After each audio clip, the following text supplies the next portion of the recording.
ये कर्म के रूप में नहीं, ऊर्जा के रूप में संचित होती है। इस तरह या तो कर्माशय में सकारात्मक ऊर्जा होती है या नकारात्मक ऊर्जा होती है। तो पतंजलि कहते हैं इसी के अनुरूप जहाँ जहाँ हमारी भावनाएं जुड़ी हैं, जहाँ जहाँ हमारी डोर जुड़ी है, उन्हीं के अनुरूप हमारा जन्म होता है। जहाँ हमारी बड़ी सघन भावनाएं जुड़ी हैं, उसी के घर हम पैदा होते हैं, वहीं खींची चली जाती है हमारी डोर। जितने हमारे शुभ और अशुभ कर्म हैं, उसी के अनुसार हमारी आयु होती है, उसी के अनुसार हमारा भोग होता है। जो हम कर्म करते हैं उसके 3 रूप होते हैं। एक कर्म हम कर रहे हैं वर्तमान क्रियमान कर्म, एक कर्म जो हम कर रहे हैं उसकी ऊर्जा संचित हो गई, संग्रहित हो गई, संचित कर्म। और इन संचित कर्मों में से काल के गर्भ में, कर्माशय में वो पकता है। जैसे माँ के गर्भ में एक शब्द है गर्भाशय, उसी तरह पतंजलि ने एक शब्द दिया कर्माशय। तो गर्भाशय में क्या होता है कि जीवन का बीज उपस्थित होता है, फिर वह विकसित होता है। कैसे? काल के अनुसार उसकी माँ के रक्त प्रवाह से, पोषक तत्वों से उस शिशु को पोषण मिलता है और धीरे धीरे 9 महीने में, 8 महीने में, 10 महीने में वो विकसित हो जाता है। उसी तरह से कर्माशय में जो कर्म की ऊर्जा बीज रूप में संग्रहित होती है, शुभ और अशुभ, वो दोनों काल के परिणाम में पकते हैं और पकते पकते उनका परिपाक होता है। उसी को कहते हैं विपाक। पतंजलि कहते हैं सती मूले तद्विपाक हो, उसके मूल तक रहने से विपाक होता है। जो पक गया कर्म, उसी के अनुसार कहते हैं जात्यायुर्भोगा।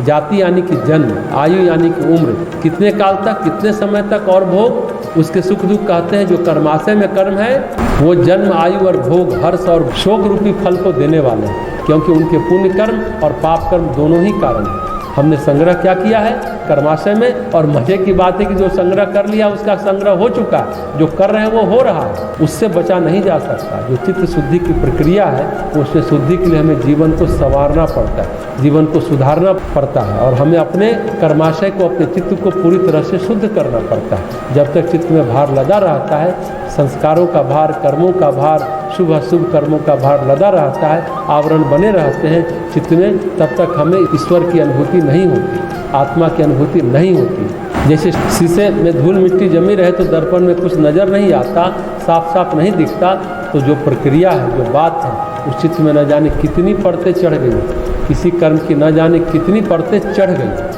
कर्म की, संस्कारों की हमने न जाने क्या क्या जखीरा जमा कर रखा है। चित्रकूट में रहने वाले एक महात्मा हुए हैं जानकी शरण दास। जानकी शरण दास बहुत पहले चित्रकूट में रहकर साधना करते थे। तो साधना तो करते थे, लेकिन साधना के साथ वो एक और काम करते थे, तीर्थ यात्रियों की सेवा करते थे।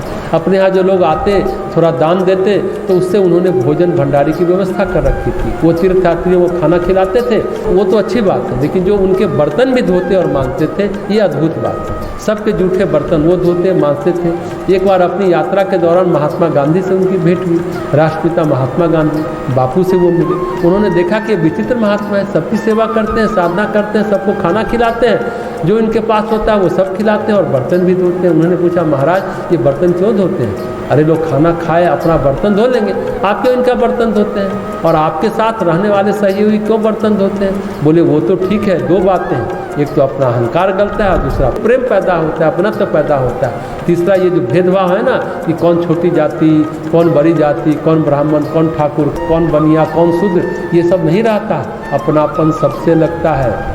गांधी जी को ये विचार, ये भाव बड़ा जमा, बड़ा अच्छा लगा। वहाँ से जाने के बाद उन्होंने साबरमती आश्रम में एक बात कही, वहाँ जो खाना बनता है, जो लोग खाना खाते हैं, तो बारी बारी से हम सभी लोग यानी आश्रम वासी सबके बर्तन धोएंगे। एक समय कोई धोएगा, एक समय कोई धोएगा।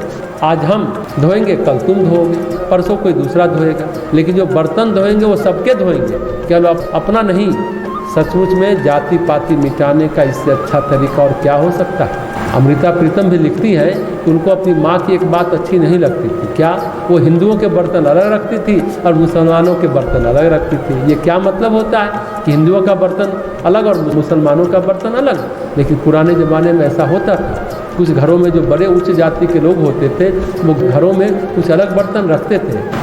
मौलाना जी आएंगे तो ये बर्तन, भंगी चमार को खाना दिया तो ये बर्तन, इस तरह अलग अलग सबके बर्तन रखते थे।